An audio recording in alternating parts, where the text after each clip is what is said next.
स्वागत है आज का इस महाबहस कार्यक्रम में। और जहां की आप देख रहे हैं कि जहां कांग्रेस से राजमंगल साहब हैं, अरशद जमाल साहब हैं, विनोद पांडे साहब हैं, शाह आलम साहब हैं, तैयब साहब हैं और संजय साहब हैं। ये तमाम लोग आए हुए हैं और ये छोटी सी जगह में इस कार्यक्रम को हमको एडजस्ट करना पड़ रहा है। ये हमारा जो स्टूडियो है, इस स्टूडियो की कैपेसिटी 2 से 3 आदमी की है, लेकिन भाजपा के ऐसा प्रतीत हो रहा है कि भाजपा के इस प्रायोजित कार्यक्रम, जैसे कि हम लोगों के कार्यक्रम को महाबहस को रोकने के क्रम में ये कार्यक्रम हुआ है और जितना क्रियाकलाप किया गया है जिला प्रशासन द्वारा काफी मानसिक रूप से भी प्रताड़ित किया गया है और इस कार्यक्रम में व्यवधान डालने की भी भरपूर कोशिश और भरपूर साजिश की गई है। आप सभी जानते हैं कि 15 दिन पहले से इस कार्यक्रम की तैयारी चल रही थी और यह कार्यक्रम एमए फाउंडेशन मऊ में होना सुनिश्चित था। तमाम होर्डिंग्स लग चुकी, तमाम इनविटेशन कार्ड बढ़ चुके, तमाम नेताओं से बात हो गई, सबसे बात करने के बाद सभी का नाम डाला गया। लेकिन आज आप देख रहे हैं कि इस पूरी टीम में एक भी बीजेपी का कोई आदमी नहीं है, ना ही कोई बच्चा है, ना ही कोई सदस्य है, ना ही कोई बड़ा पदाधिकारी है। कौन कौन लोग बुलाए गए थे? यहाँ पर बुलाने वालों में हम आपको बता देते हैं कि जैसा आप सभी लोगों ने तो देखा ही होगा एक बार कि जिसको जिसको हम लोगों ने बुलाया था, इनविटेशन कार्ड पूरे तरीके से वायरल हुआ था, लेकिन फिर भी मुख्य नाम हम आपको बता देते हैं कि किन लोगों को बुलाया गया था। परवीन गुप्ता साहब हैं, भाजपा के इस समय मऊ जिला अध्यक्ष हैं। वहीं घोसी विधायक विजय राजभर साहब हैं। मौलाना तहरीर चतुर्वेदी साहब हैं जो कि भाजपा अल्पसंख्यक मोर्चा के जिला अध्यक्ष हैं, जिनको आप देखते होंगे कि और भी टीवी चैनल पर आकर के उछल कूद के बड़ा बात करते हैं, लेकिन आज डिबेट में शामिल नहीं हुए। वो सिर्फ मन की बात कहना जानते हैं और लेकिन दूसरों की मन की बात सुनने नहीं आए। वहीं अब्दुल कुमार अंजान साहब, जिन्होंने कॉल करके अपनी मजबूरी जाहिर की, आज उनका वैक्सीन लगी है, काफी ज्यादा तबीयत खराब उनकी है। हाजी शाह आलम उल्फत साहब हैं, आम आदमी पार्टी से यहाँ मौके पे आए हुए हैं। आलोक जायसवाल साहब हैं, बीजेपी से, ये पूर्व जिला पंचायत अध्यक्ष थे, ये भी अनुपस्थित हैं। सालिम अंसारी साहब बसपा से, इन्होंने बताया कि कुछ चुनावी मीटिंग, अहम मीटिंग है जिसकी वजह से इनको इमरजेंसी में दिल्ली जाना पड़ रहा है। और देख सकते हैं कि अरशद जमाल साहब जो कि काफी एक्साइटेड थे इस मीटिंग के लिए, अपने दिल की बात कहने के लिए और जनता के दिल की बात को सुनने के लिए, जैसा कि हमेशा की इनकी पुरानी आदत है। और अब ये जो शख्सियत बगल में आपके बैठे हुए हैं, जो मुख्तार अंसारी की तरफ काफी लहीम शहीम आपको दिख रहे हैं, ये राजमंगल यादव साहब हैं। घोसी के कांग्रेस के काफी लोकप्रिय पूर्व प्रत्याशी भी रह चुके हैं और अच्छी लड़ाई इन्होंने लड़ा था और आज कांग्रेस का जो कैडर घोसी में दिख रहा है वो इनकी देन है। इसी तरीके से और भी लोगों को बुलाया गया था, सबकी कुछ ना कुछ मजबूरियां रहीं, लोग यहाँ नहीं आ सके, कुछ लोगों का स्विच ऑफ था और कुछ लोग अपने आप को आउट ऑफ स्टेशन बता रहे हैं। और इस तरीके की जो समस्याएं हैं, हमको लग रहा है कि बीजेपी के लिए हमेशा ये समस्याएं बनी रहती होंगी। बहरहाल ज्यादा लंबा समय ना लेते हुए अब हम चलते हैं आज की डिबेट की तरफ। और डिबेट चूंकि करना था, जो सत्ताधारी पार्टी के लोग हैं उनसे करना था, वो नहीं आ सके, तो अब ऐसा लग रहा है कि यहाँ पर जो गैर सत्ताधारी लोग हैं और पूर्व में जिनकी सत्ता थी उन लोगों में आपस में बातें होंगी। वैसे सत्ताधारी पार्टी, दिल्ली की सत्ताधारी पार्टी के नेता यहाँ मौजूद हैं और पूर्व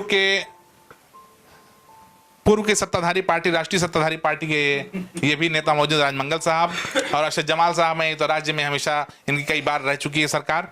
तो इन्हीं लोगों के बीच आज हम लोग बात करेंगे और जानना चाहेंगे कि जो चुनावी मुद्दा चल रहा है, इसमें एक खास बात बता दें, आजकल की जो राजनीति या फिर मीडिया में जो देख रहे हैं मैटर चल रहा है, मुख्तार अंसारी का भी मैटर काफी हाईलाइट किया जा रहा है और आपकी पार्टी से भी कुछ मामला इस तरीके का चल रहा है। तो शुरुआत हम करते हैं अरशद जमाल साहब से ही, क्योंकि इनके पास वो बातें हैं जो भाजपा के लोग भी सुनना चाहेंगे और आम जनता भी सुनना चाहेगी। अरशद जमाल साहब, आज के इस कार्यक्रम में आपका स्वागत है दिल से, और जो आए हैं उन सभी लोगों का स्वागत है इस कार्यक्रम में। सबसे पहली चीज ये कि मुद्दा हम लोगों का बदल चुका है और अब हम लोग चलते हैं आपकी तरफ, आपकी सरकार की तरफ। नहीं, पहले ये बताइए कि बीजेपी के लोग आए क्यों नहीं? ये सवाल आप पब्लिक से भी करेंगे और बीजेपी के लोगों से आप खुद भी कर सकते हैं, क्योंकि हमने पूरा कोशिश किया, पूरा प्रयास किया कि वो लोग आए, वो लोग नहीं आ सके। अब बाकी सरकार यूपी में भी बीजेपी की सरकार है, केंद्र में भी, तो उनके वहां से किसी को आना चाहिए था। बहुजन समाज पार्टी जो बड़ी पार्टी है, वहां से भी नहीं कोई आया है। ठीक है, आपकी भी पार्टी तो बड़ी, आप आए हुए हैं, आज आप अपनी बात करें। सवाल पूछिए। अब शुरुआत होती है, सबसे पहले देखिए, कहा जा रहा है कि मुख्तार जो पूर्वांचल की सीटों को प्रभावित कर सकता है, वो चेहरा दिख रहा है मुख्तार अंसारी का। मुख्तार अंसारी पर आजकल राजनीति जबरदस्त तरीके से चल रही है, तो आपकी पार्टी क्या कर रही है, क्या मुख्तार अंसारी को लेगी? शुरुआत यहीं से करेंगे, बाकी तो बातें विकास की भी चलती रहेंगी। वक्त का इंतजार करिए, वक्त का इंतजार करिए ना। ये मैं इतना बड़ा नेता थोड़ी ना हूँ ये बता दूं कि पार्टी उनको ले रही है कि नहीं ले रही है, सिंबल दे रही है कि सिंबल नहीं दे रही है। अच्छा, अगर से पार्टी को निर्णय लेना नहीं, है। अगर आपकी दिली ख्वाहिश क्या है? देखिए, मेरी दिली ख्वाहिश या अगर मगर पे भविष्य का कोई तय नहीं होता, वो तो इंतजार करना पड़ेगा। मैं अपनी टिप्पणी उस वक्त दूंगा जब वक्त आ जाएगा और पार्टी में जब आ जाएंगे या नहीं आएंगे, जब पार्टी का निर्णय आ जाएगा तब उसके बाद मैं आपको टिप्पणी दे दूंगा। भाजपा की क्या कमियां हैं कि जिसकी वजह से आप लोग काफी विरोध प्रदर्शन भी करते हैं भाजपा के खिलाफ? क्यों आखिर आप ऐसा करते हैं? कमियां हैं और क्यों नहीं खूबियां हैं? क्यों नहीं खूबियां हैं? उत्तर प्रदेश में केंद्र में सरकार है, 5 साल से प्रदेश में सरकार है, और एक सड़क यहाँ से आजमगढ़ जो बन रही थी समाजवादी पार्टी की सरकार के जमाने में, वो सड़क नहीं बन पाई। आप जाइए, इन्होंने पूर्वांचल एक्सप्रेस जो समाजवादी पार्टी का ड्रीम प्रोजेक्ट था, जमीन सब एक्वायर की थी समाजवादी पार्टी ने, इन्होंने 5 साल में उसका निर्माण कराया है। मगर जो 24 महीने में निर्माण हुआ है ताज एक्सप्रेस का, यानी लखनऊ से आगरे तक का, आप जाइए उसकी क्वालिटी देखिए और ये पूर्वांचल एक्सप्रेस की क्वालिटी देखिए। अभी कल तमाम फोटो वायरल हो रहा था कि तमाम सड़क जो जगह जगह से फट गई है और धंस गई है। तो भाई इस तरीके से तो नहीं है ये गुणवत्ता मुसलमान को लड़ाकर अपनी राजनीति करना चाहते हैं, और मुझे लगता है कि जनता को ये बात समझ में आ गई है। और आज यही कारण है कि बीजेपी के 4 नेताओं का नाम आपने अपने आज की डिबेट में रखा था। मुझे तो इसी बात पे आपत्ति है कि आपने 4 लोगों क्यों रखा? समाजवादी पार्टी से 1 रखा था, कांग्रेस से 1 रखा था आपने, अब बीजेपी से 4 रखा था, और चारों भाग लिए। किसी के अंदर हिम्मत नहीं है बैठ के सवाल जवाब करने की। और आज नहीं, आज के डिबेट को छोड़ के भी मैं कहता हूँ, कल वो लोग बैठ ले डिबेट में कहीं से कर ले। बीजेपी के लोग डिबेट करने की स्थिति में ही नहीं है, तो वो कहां से आपके वहां थे? आप समझ नहीं रहे, उनको आना ही नहीं था, और उन्हीं के इशारे पे जिला प्रशासन आपके प्रोग्राम को डिस्टर्ब भी करना चाहता था। आप समझिए इस बात को, क्योंकि वो आके यहाँ जवाब दे नहीं पाते, तो इसलिए उन्होंने आपके प्रोग्राम को डिस्टर्ब करने का मन बना दिया। अच्छा, ये बताइए, आप कह रहे हैं कि बीजेपी की जो राजनीति है वो हिंदू मुसलमान की धर्म की राजनीति है, लेकिन अगर देखा जाए तो विकास की राजनीति तो हमको लगता है कि बीजेपी की पूरे तरीके से है। उत्तर प्रदेश में पूरा सड़कों का जाल बिछा दिया गया बीजेपी के दौर में। उत्तर प्रदेश में सड़क, आप एक सड़क बताइए ना मऊ जनपद में, एक सड़क मऊ जनपद में हर तरफ तो तमाम सड़कें बन रही, कहाँ सड़क नहीं बन रही? आप ये बताएं, कोई सड़क बता दीजिए जो बीजेपी की सरकार में इस 5 साल में बनी हो, एक कोई सड़क। आप मऊ से आप बनारस चले जाइए, कहाँ बन रही? वो तो 10 साल से बन रही है। कहाँ 10 साल से बन रही है? अगर 10 साल से बन रही है तो आपकी सरकार भी तो थी पिछले 5 साल। हाँ, तो कांग्रेस से ही शुरू किया था उसको, हमारी सरकार नहीं थी। वो सेंट्रल की रोड है, वो एनएच है। तो एनएच को आप नहीं, तो आप इसमें जिम्मेदार नहीं, तो आप इसमें किसको जिम्मेदार मान रहे हैं? कांग्रेस ने उसको शुरू किया था, और 2011 में शुरू किया था कांग्रेस ने, तो कुछ काम चालू हुआ, लेकिन कांग्रेस ने भी उसमें तेजी नहीं ले आई, और बीजेपी की सरकार आए हुए तो 2014 से बीजेपी की सरकार है, तभी यही सड़क बना रहे हैं। उद्घाटन का उद्घाटन किया जा रहा है, 2 बार इसका उद्घाटन हो चुका, लेकिन आज तक वो सड़क बनी नहीं। यहाँ से गोरखपुर आप चले जाएंगे तो दिमाग दुरुस्त हो जाएगा आपका। प्रधानमंत्री शहरी और प्रधानमंत्री ग्रामीण आवास योजना जो है, उसके तहत उत्तर प्रदेश में 27,000 परिवार को मकान दिया गया है। लगभग हर गरीब लोगों को सिलेंडर मुहैया कराया गया है।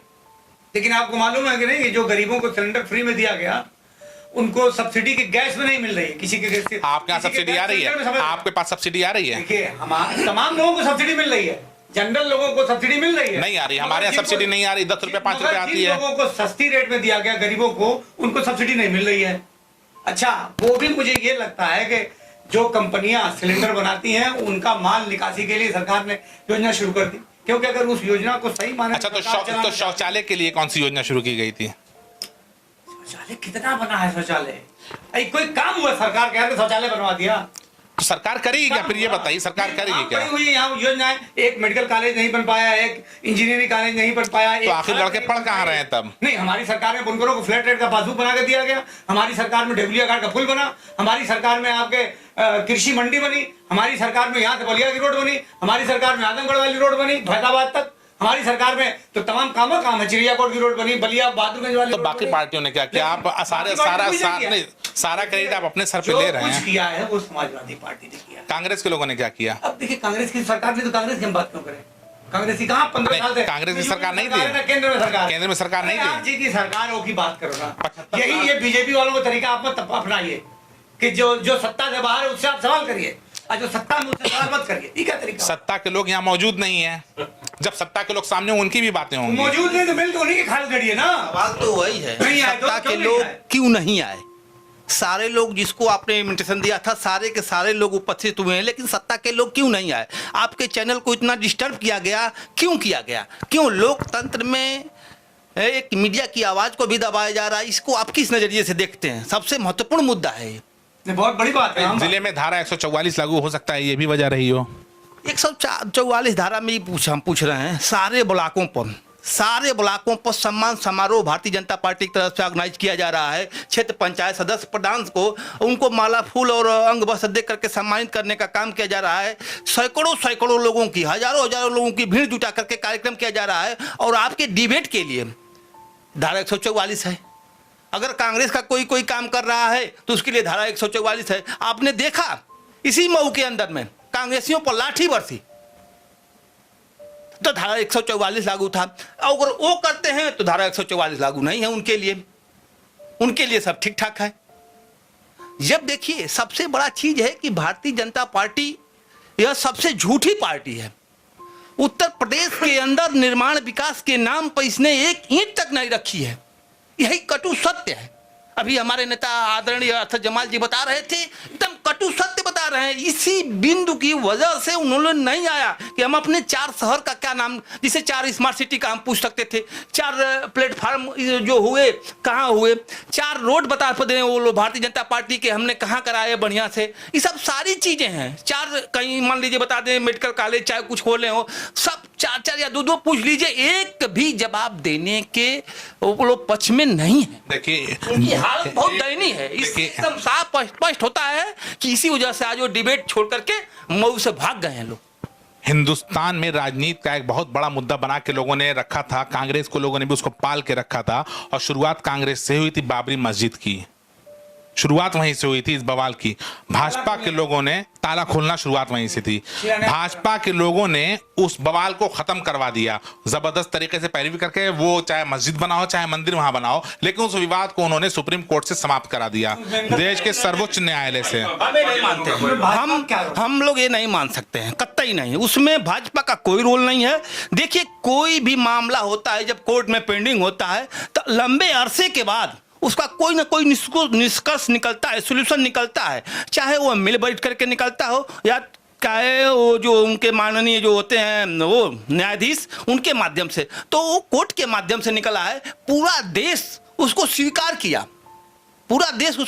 किया, वो कोर्ट की देन है। हम भारतीय जनता पार्टी का उसमें कोई श्रेय नहीं मान सकते। आप बता रहे हैं कि भारतीय जनता पार्टी का श्रेय नहीं, लेकिन भारतीय जनता पार्टी का जनाधार इसकी वजह से काफी तेजी से बढ़ता जा रहा है। हर लोग कह रहे हैं कि मोदी जी ने मंदिर बनवाया। क्या ये सच्ची बात नहीं है? आप तो ये भी जानते हैं कि भारतीय जनता पार्टी के लोग गांव से लोगों को ठगने के लिए, भगवान राम का दर्शन कराने के लिए सरकारी रोडवेज में फ्री करके ले जा रहे हैं और दिखाने के लिए चलिए भगवान राम को देख करके आइए और भगवान राम को वोट के दिए। इसको आप एक्सेप्ट करिए। इतना बड़ा विश्वासघात लोकतंत्र में किया जा रहा है। आप बीजेपी की नीति को दमनकारी नीति मान रहे, लेकिन उसके बाद भी बीजेपी का देख रहे हैं कि जो जनाधार है वो बढ़ता ही जा रहा है और कांग्रेस का काफी तेजी से गिरता जा रहा है। आखिर क्या वजह है? ऐसा कुछ नहीं है। देखिए आप कह रहे हैं, आपकी व्यक्तिगत राय हो सकती है, लेकिन आम जनमानस में जो इस समय चल रहा है, आप हमको एक चीज बस बता दीजिए। आज भारतीय जनता पार्टी के लोग हैं नहीं तो बहुत उम्दे सवाल कुछ थे इसे, जो भारतीय जनता पार्टी सरकार में आई किसानों की आय दोगुनी करने के नाम पर, मैं बस एक बात आपसे पूछना चाहता, चैनल से कहना चाहता हूं कि किसानों की आय दोगुनी करने के नाम पर आई। एक दिन मैं रवीश कुमार का देख रहा था प्राइम टाइम, उसमें मैंने देखा कि यूपीए की कांग्रेस की सरकार थी मनमोहन जी की, 66 लाख किसानों को कृषि बीमा का लाभ मिला था। और ये जो भारतीय जनता पार्टी की सरकार है जो किसान की आय दोगुनी करने की बात अपनी मैनिफेस्टो में लेकर के आई और किसान को ठगने के नाम पर आई, वह पार्टी ने अपने पिछले 5 साल में नरेंद्र मोदी की सरकार ने किसानों के लिए 44 लाख मौज। इससे बताइए किसानों की आय दोगुनी कौन किया?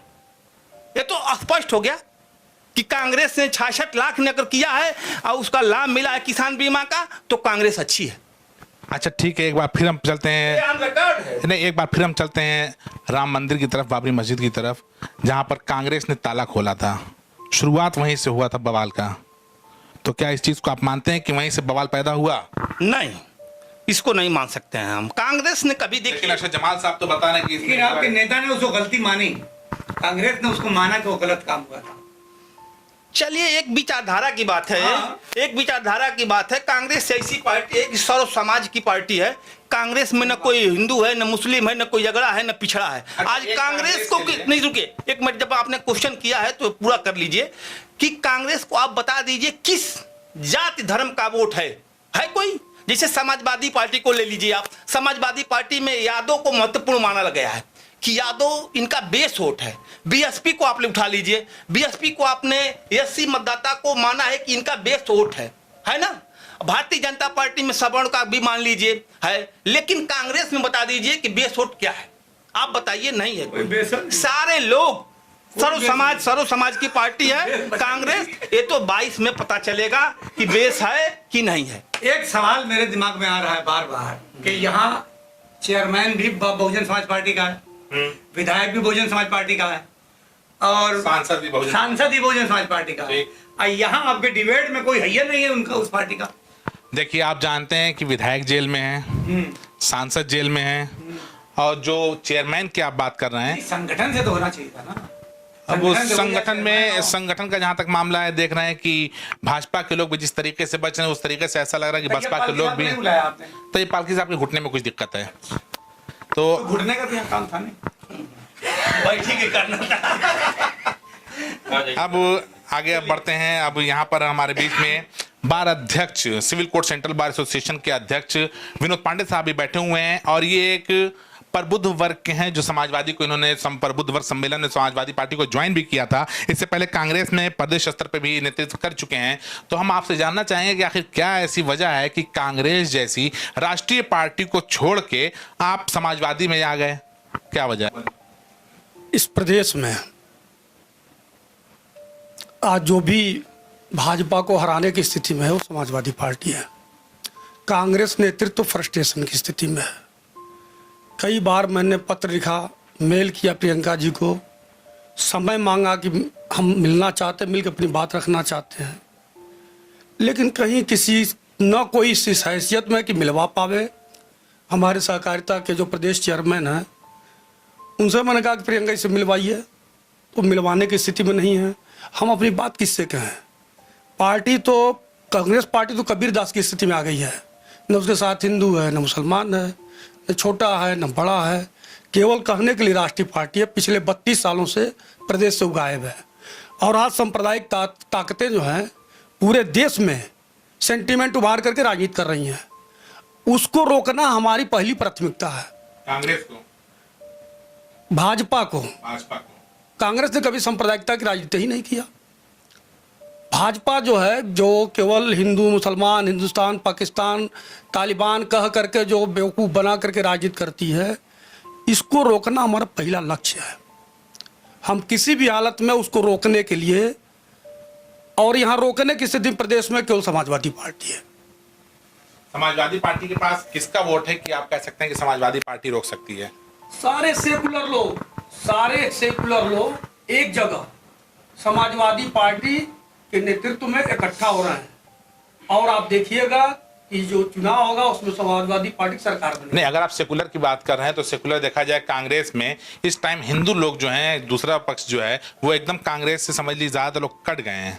कंडीशन यही है। देश में कांग्रेस है ये नहीं है, ईमानदारी की बात बता दूं। नहीं, लेकिन आप देखिए जितने ठीक ठाक नेता थे, नेतृत्व ने उनका नहीं सुना, वो धीरे धीरे दूसरे दलों में चलते चले गए। अब देखिए, अभी तक तो बात चल रही थी कांग्रेस की और समाजवादी की।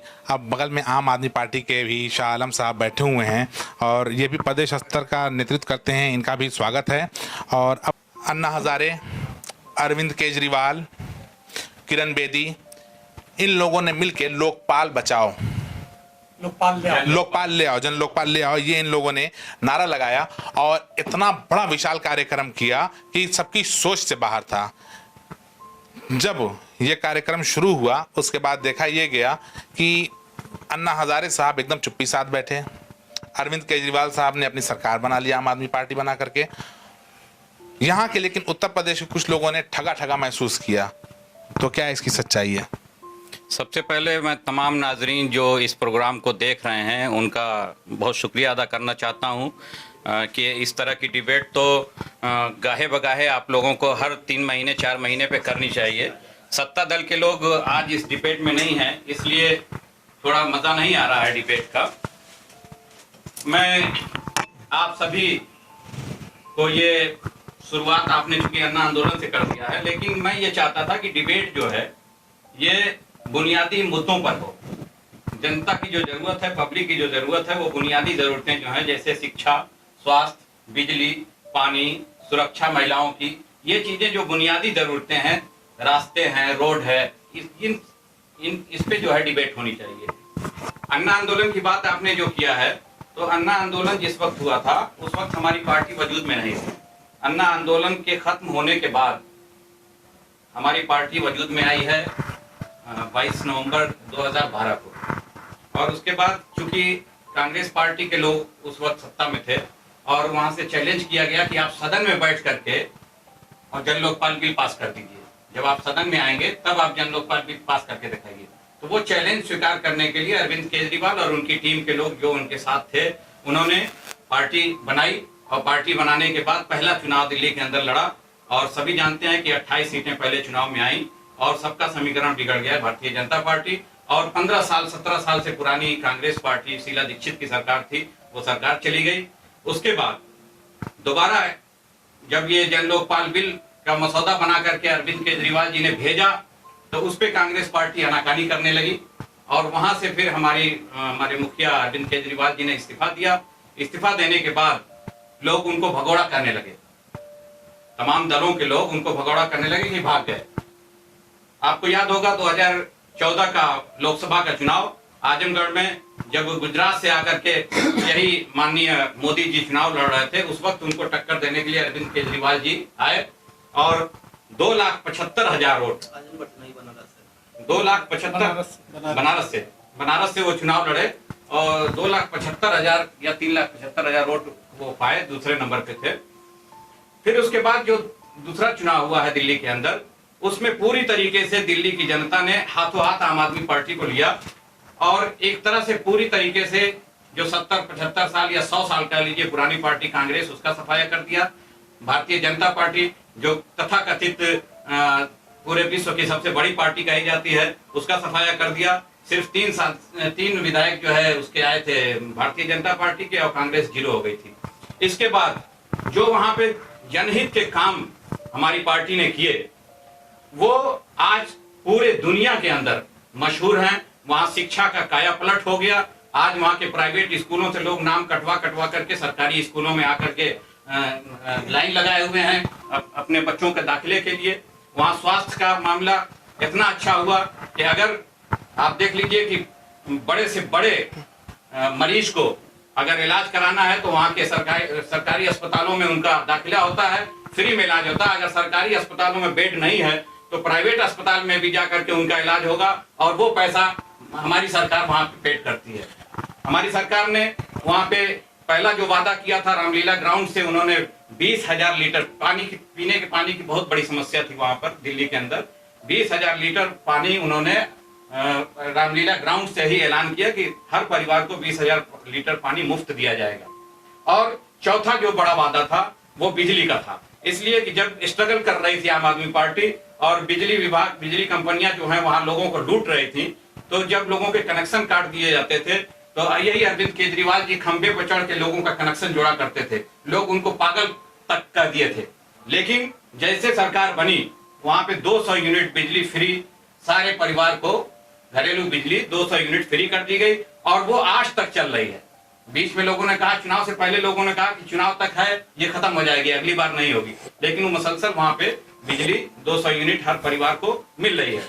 इसके अलावा महिलाओं को बसों में फ्री सफर की सुविधा है। सीसीटीवी कैमरे, दुनिया के जितने भी बड़े महानगर हैं उनमें सबसे ज्यादा दिल्ली के अंदर सीसीटीवी कैमरे लगाए गए कि लोगों को सुरक्षा हो सके। सालम जी, हाँ, आपने कहा कि केजरीवाल जी सत्ता में आए, उन्होंने सत्ता संभाली, जन सुविधाएं दी दिल्ली के लोगों को, लेकिन केजरीवाल तो अन्ना हजारे के साथ करप्शन के मुद्दे को लेकर आए थे। तो ऐसे में कैसे पॉलिटिकल करियर के लिए उनके दिमाग में आया, या पहले से कोई प्लान किया हुआ था कि अन्ना हजारे को या तो सीढ़ी बना ली गई करप्शन का मुद्दा लेके अपने आप को आगे किए, फ्रंट पे लाए वो। नहीं, भ्रष्टाचार के खिलाफ ही लड़ाई लड़ी गई थी, और भ्रष्टाचार के खिलाफ लड़ाई लड़ने के लिए ही जब चैलेंज किया गया तो हम पार्टी में आए, और हमारी पार्टी आज तक भ्रष्टाचार के खिलाफ लड़ रही है। अन्ना हजारे ने आपको अपने से पृथक क्यों कहा कि इन पॉलिटिकल जो चीजें हैं इनसे मेरा कोई लेना देना नहीं है? अन्ना हजारे चूंकि एक राजनीतिक दल नहीं थे, अन्ना हजारे एक मूवमेंट थे, इसलिए उन्होंने अपने को अलग कर लिया। तो केजरीवाल जी ने सीढ़ी बनाई अन्ना हजारे को राजनीतिक करियर के लिए? जब देखिए, हर आदमी चैलेंज स्वीकार नहीं कर सकता। यहाँ इतने लोग हैं कि जब चैलेंज किया जाएगा तो कोई जो चैलेंज स्वीकार करने वाला वही तो स्वीकार करेगा। उन्होंने चैलेंज को एक्सेप्ट किया और कहा कि ठीक है, हम आते हैं सदन के अंदर और फिर हम आपको दिखाते हैं। और देखिए, वहां पे आमूल चूल परिवर्तन करके उन्होंने दिखा दिया। दिल्ली के लोगों ने काफी विरोध भी किया था। दुनिया के दूसरे मुल्कों में हो रही है। सालम जी, स्याही तक फेंकी गई थी केजरीवाल जी पर, बिल्कुल। क्या वजह रही? ये तो सबके साथ होता है, जो अच्छा काम करता है उसके ऊपर स्याही फेंकी जाती है, अंडे फेंके जाते हैं, फूल भी तो फेंके जाते हैं। बिल्कुल, फूल फेंके जाते हैं। स्याही क्यों फेंकी गई? उसका दूसरा पहलू भी आप देखिए ना, उसका दूसरा पहलू देखिए कि अभी जो विधानसभा का चुनाव जनवरी में हुआ है, वहां पर अमित शाह जैसे दिग्गज, जो माने जाते हैं कि दुनिया के सबसे दिग्गज नेता हैं, ऐसे लोग गलियों में पर्चे घूम घूम करके बांटने को मजबूर हुए और वहां की जनता ने उनको नकार दिया। तो ये फूल फेंकने से ज्यादा बड़ी बात है। दिल्ली के अलावा कहीं सीटें क्यों नहीं आई आपकी? हम दिल्ली में ही चुनाव लड़े तो दिल्ली की सीट से ज्यादा सीटें कहाँ आएंगी? अब हम धीरे धीरे अपना संगठन मजबूत कर रहे हैं। अब उत्तर प्रदेश के अंदर हमारा संगठन बन रहा है। अब उत्तर प्रदेश में हम चुनाव लड़ेंगे तो ऐसे में सपा और भाजपा के बीच अपने आप को कैसे उतारेंगे आप? हमें न सपा से मतलब है, ना हमें भाजपा से मतलब है। हमें जो हमारी मूलभूत जरूरतें, जैसे मैंने बताया कि जनता की मूलभूत, आम आदमी पार्टी आम लोगों की जरूरतों पे हम लड़ाई लड़ रहे हैं और उसके लिए हम काम कर रहे हैं और जनता हमको हाथों हाथ स्वीकार कर रही है। हमारा संगठन तेजी के साथ बढ़ रहा है। हजारों हजार की तादाद में विभिन्न दलों से लोग अच्छा, अभी आपने ज्वाइन कर रहे हैं। शालम साहब, अभी आपने एक बात बताया कि विकास के मुद्दे पर केजरीवाल साहब काम कर रहे हैं, तो ये विकास किसके लिए किया जा रहा है? जनता के लिए। तो जनता में क्या नजीब जनता से अलग था? नजीब के लिए केजरीवाल साहब ने कुछ किया? नजीब का नाम आपने सुना होगा। जी, नजीब का नाम नहीं सुना। नजीब को अच्छी तरीके से मैं जानता हूं। नजीब के लिए बहुत बड़ा प्रोटेस्ट हुआ। जी बिल्कुल। केजरीवाल साहब का उसमें क्या रोल था? बिल्कुल रोल रहा है, उनका भी रोल रहा है। किस तरह का रोल था उसमें? क्या किया उन्होंने? जो प्रोटेस्ट हुआ उस प्रोटेस्ट में उन्होंने उनके जितने लोग प्रोटेस्टर थे उनके साथ जाकर नजीब का पता चला? नजीब का पता चला? भाई वो तो केंद्र सरकार की वो है, एक पॉलिसी है, उसको गायब करके रखा उन्होंने। तो इसके लिए प्रोटेस्ट, तो इसके लिए प्रोटेस्ट अब खत्म हो चुका है या अभी फिर कुछ चुनाव के करीब में से प्रोटेस्ट भी चलेगा? नहीं, तो उसके बाद शाहीन बाग भी चला है। आप वो भी कह सकते हैं कि शाहीन बाग में भी अरविंद केजरीवाल नहीं गए। नहीं, अभी नजीब की बात हो रही है। शाहीन बाग जैसा तो पूरे उत्तर प्रदेश में और पूरे हिंदुस्तान में ये माहौल चल रहा था, शाहीन बाग जैसा हो गया था। तो हर जगह उसके उस मामले को अगर अलग करके देखा जाए तो नजीब का मुद्दा यहाँ बड़ा मुद्दा है। नजीब के लिए तमाम बहुत सारी, उसकी माँ जाके किस तरीके से रोई, गिड़गिड़ाई, वहाँ स्टेज लगा और बहुत बड़े पैमाने पर हुआ। लेकिन केजरीवाल साहब की चुप्पी कुछ समझ में नहीं आई। क्या उनकी भी कोई कमजोर? केजरीवाल कई बार उस मुद्दे को उठा चुके हैं, कई बार उस मुद्दे को उस टाइम में उठाया उन्होंने। तो अब मतलब वो मुद्दा शांत हो चुका है, सब्र कर लिया गया है कि शांत? तो देखिए, जब तमाम मुद्दे नए नए आते रहते हैं, उसके बाद तमाम नए नए मुद्दे आते रहते हैं, तो हर मुद्दे को उठाना जरूरी है। ऐसा नहीं कि वो मामला खत्म हो गया। तैयब साहब, अब हम चलते हैं आपकी तरफ। और सभी जानते हैं कि आप एक मौके अच्छे व्यापारी हैं, आपका होटल वगैरह भी चलता है, बहुत सारे लोग भी आपसे मिलते जुलते रहते हैं और काफी पुराने कांग्रेसी हैं। कांग्रेस ये कह सकते हैं कि आपके खून में, आपके रोए रोए में शामिल है। तो कांग्रेस की आखिर क्या ऐसी नीति है कि कांग्रेस का जो जनाधार था काफी तेजी से गिर गया है? ऐसा है कि शीर्ष नेतृत्व जो हमारा है, मेरा तजर्बा है, अभी 13 तारीख को मीटिंग थी, व्यापार प्रकोष्ठ को भी बुला इनवाइट किया गया, लेकिन वहां पे जैसे लगता है कि जो बड़े बड़े नेता हैं वो हमारे पार्टी के जो वरिष्ठ हैं, प्रियंका गांधी या कोई भी बड़ा नेता हो, हाईजैक कर लिया है। हम लोग 50 आदमी लेके गए, किसी से मिलने उन लोगों ने नहीं दिया। भाई आदमी जाता है अपने खर्चे बर्चे से, गाड़ी घोड़े से, लेकिन पता चला कि प्रियंका जी का प्रोग्राम जो है रायबरेली में लगा हुआ है। इस वजह से हम लोगों को मिलने नहीं दिया गया। फिर हम लोग जो है बैक टू पवेलियन चले गए। इतनी दूर से जाकर नहीं मिल पाए। और शीर्ष नेतृत्व को मैं विशेष तौर से मैं बहुत आग्रह करता हूं कि अगर आप अपनी पार्टी पर ध्यान नहीं देंगे, आपके कई विंग हैं, लेकिन कोई भी विंग खुश नहीं।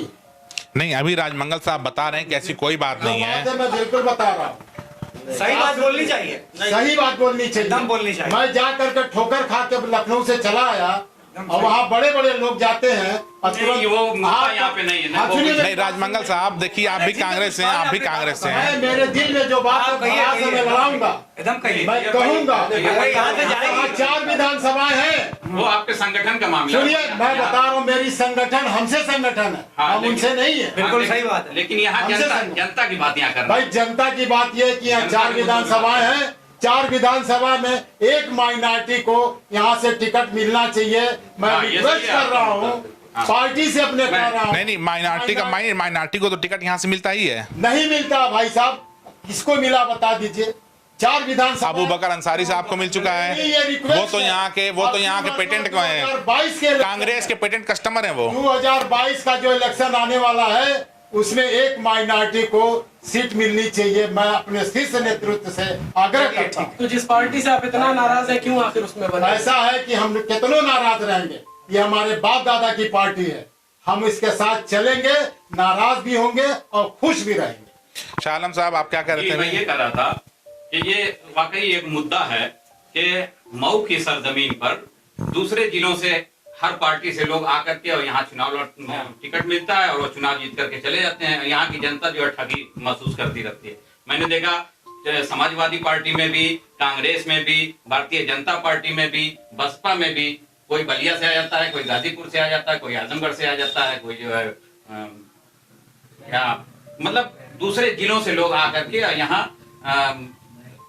आके टिकट पा जाए। हाँ, टिकट पा जाते हैं और चुनाव लड़ करके और फिर वो गायब हो जाते हैं। और यहाँ के जो मुद्दे हैं वो आज भी जस के तस बने हुए हैं। नहीं, राजमंगल साहब ने अभी जैसा बताया था, अभी चलते हैं राजमंगल साहब की तो तरफ। मेरा मानना है कि अब की बार, इस बार चाहे किसी भी दल का कोई भी दल हो, किसी को टिकट दे तो लोकल लोगों को दे, लोकल लोगों को। मतलब जैसे मान लीजिए अगर जनता से भी आग्रह मैं करना चाहूंगा कि अपने लोकल नेतृत्व को ही वो उठावे। नहीं, मान लिया अगर लोकल नेतृत्व की बात अगर हो रही है तो क्या अगर आपका कैंडिडेट कमजोर रहेगा तो जो लोकल दूसरा रहेगा आप उसको सपोर्ट कर देंगे? पार्टी को दें, कमजोर से नहीं मतलब। नहीं, आप सपोर्ट करेंगे, हम ये जानना चाह रहे हैं। नहीं, देखिए वो मुद्दों की बात है, वो मुद्दों की बात है। लेकिन पार्टी को मैं चाहूंगा कि कोई भी पार्टी लोकल को ही टिकट दे और जनता जो है लोकल को ही चुने, बाहरी को न चुने। राजमंगल साहब, अभी जैसा कि बताया अभी तैयब साहब ने, एक आग्रह आपसे है कि जब इलेक्शन का दौर आता है तो पैराशूट से जो है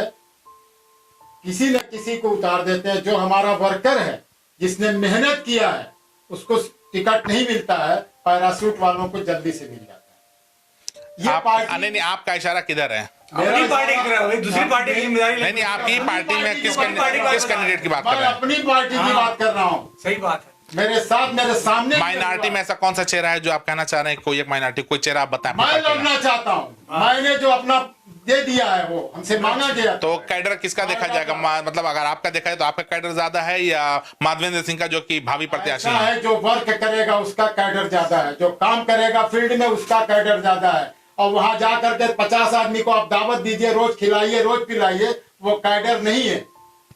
वो खाली खिलाने पिलाने में लोग मस्त हैं और हम लोग खाते पीते नहीं हैं, दूसरा मुद्दा अपना चेंज करिए। अपना वर्क करते हैं। चलिए, ये नहीं मकामी या बाहरी का जो मैं मामला बोलूंगा आया कि है, जो भी मामले हैं ये शीर्ष नेतृत्व के मामले हैं और शीर्ष नेतृत्व हमारा तय करता है कि किसको कहां से लड़ाना है।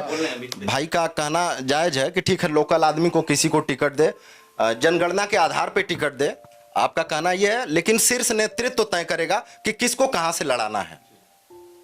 राजमंगल साहब, अभी आपने तारीफ बहुत ज्यादा किया था और यहीं देखिए बैठे बैठे सारी पोल खुल चुकी है। यही प्रॉब्लम है कांग्रेस की। एक स्पष्टीकरण ऐसा कुछ नहीं है कि सारी पोल खुल गई। आज नहीं, कुछ ढका होगा वो भी खुल जाएगा, लेकिन फिलहाल जो है 32 सालों से हम गवर्नमेंट में नहीं रहे जी। और कांग्रेस का बेस वोट हुआ करता था माइनॉरिटी और दलित वोट। हमारे यहां से ये खसका जहां गया वो गवर्नमेंट बनाई, क्योंकि झूठ बोल के, मक्कारी करके, झूठ बोल के, हिंदू मुस्लिम लड़ा के, ये जानते हैं। नहीं तो ये ताकत इनके पास कहां से आती है कि हम 50 सालों तक राज करेंगे? ये ताकत कहां से आती है इनके पास? कांग्रेस के पास भी तो ये ताकत थी।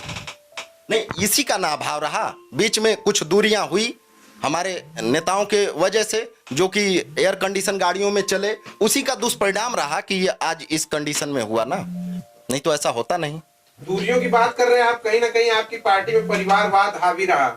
परिवार का ही व्यक्ति सत्ता में बैठेगा, समाजवादी पार्टी हो या कांग्रेस हो। कांग्रेस पर भी आरोप लगता है कि परिवार के ही लोग सत्ता संभालेंगे। तो आप देखिए छोटे कार्यकर्ताओं की बात कर रहे हैं। पत्रकार महोदय, आपका कहना जो है, हमारी पार्टी का शीर्ष नेतृत्व जिस परिवार ने 2-2 सदस्य खोए हों देश के लिए, 2-2 सदस्य देश के लिए, किसी को गोली से उड़ा दिया गया हो, किसी को बम से उड़ा दिया गया हो, ऐसे कंडीशन में हमारी आदरणीय प्रियंका गांधी जब से उत्तर प्रदेश की प्रभारी बनी है, आखिर इनके बलिदान को तब जनता ने क्यों नहीं स्वीकारा? जनता ने स्वीकारा, क्यों नहीं स्वीकारा? बहुत स्वीकारा। हम कह रहे हैं कि आज मऊ को ही हम ले लेते हैं। मऊ को किसने बनाया है? कल्पनाथ राय ने बनाया है। कल्पनाथ राय ने, कल्पनाथ राय का चेहरा माना जाता है। कांग्रेस ने ही बनाया है। नहीं, कल्पनाथ राय को व्यक्तिगत तौर पे कहा जा सकता है। वो निर्दल मशाल से भी तो लड़े थे, कांग्रेस ही, वो निर्दल मशाल के सिंबल से भी तो लड़े थे। ठीक है, एक बार लड़े थे और बाकी कांग्रेस में ही तो रहे। मिनिस्टर कांग्रेस से रहे, जी, जॉर्ज फर्नांडिस मिनिस्टर भी रहे, कांग्रेस से मिनिस्टर भी रहे। तो उन्होंने जितना काम किया, आज कोर्ट कचहरी, 3-3 फ्लाईओवर, जो भी कुछ बना आखिर कांग्रेस ने ही बनाया भैया। ऐसा उसके बाद भी तो कांग्रेस के बहुत सारे लोगों को मौका मिला। कांग्रेस कई बार केंद्र में भी रह चुकी है, तो मऊ के लिए कांग्रेस ने क्यों नहीं किया? अभी तक नहीं किया, विशेष करके। सालों से हम गवर्नमेंट में नहीं रहे। 32 सालों में जिन लोगों ने राज किया, इन लोगों ने उत्तर प्रदेश को बिगाड़ दिया। 32 साल से कहां गवर्नमेंट में आप नहीं रहे? हम आप 32 साल से सरकार में रहे हैं। उत्तर प्रदेश में गवर्नमेंट पूरे में देश की रहे। कमान आपके पास रही है। 2014 तक आप रेगुलर सरकार में रहे हैं। नहीं, हम जो है आप 7 साल सरकार में नहीं है। 32 साल से 7 हम साल उत्तर से सरकार प्रदेश में नहीं में, है। बस उत्तर प्रदेश में हम उत्तर प्रदेश में 32 साल से नहीं है। में सपा, बसपा, भाजपा उत्तर प्रदेश को बिगाड़ दिया। आप कुछ कहना चाह रहे आपके हैं? पास एक जो मऊ के विधायक है मुख्तार अंसारी, आपके पास भी तो वही है। वो अपनी ठीक है, कांग्रेस के तोड़ देते हैं हमको। नहीं कभी नहीं देते हैं। मुख्तार अंसारी को जेल में रख के इलेक्शन लड़ता है और यहाँ की आवाम उसको जिताती है। लेकिन आज तक मऊ का सारा विकास रुका हुआ है। भैया जेल में है, यहाँ पब्लिक परेशान है। जीएसटी की ये हालत है, 5% थी, आज 12% हो तो गई। मुख्तार अंसारी के हाथ में जीएसटी तो है नहीं। नहीं, मुख्तार अंसारी की जीएसटी ने उसके अपने निधि से या किसी की मदद नहीं किया। सिर्फ जो जाते हैं बहुत इच्छुक हैं तो 10-20 हजार रुपया खराती अस्पताल से वो दे देते हैं। लिहाजा लेकिन इतने के बाद भी लोग उन्हीं को पसंद कर रहे हैं, कांग्रेस के लोगों को नहीं पसंद कर रहे हैं। करेंगे 2022 में समझ में आ जाएगा। अब मुख्तार अंसारी को कौन आएगा? कांग्रेस? यहाँ की जनता जो है समझ चुकी है। 2022 में हम सरकार बनाने जा रहे हैं। देखिए एक स्पष्टीकरण नैतिक सवाल होना चाहिए। नहीं, एक बात आप नहीं, ये अब एक चीज नहीं, कांग्रेस का जो मामला है, मुद्दों ये पे लोग बात अपनी गाथा गा रहे हैं, जी। हमको उससे क्या लेना देना? नहीं, अब आपने आपकी तरफ हम चलते हैं। मुद्दों पे बात। समाजवादी के दौर में मुजफ्फरनगर का दंगा किस रूप में आप देखते हैं?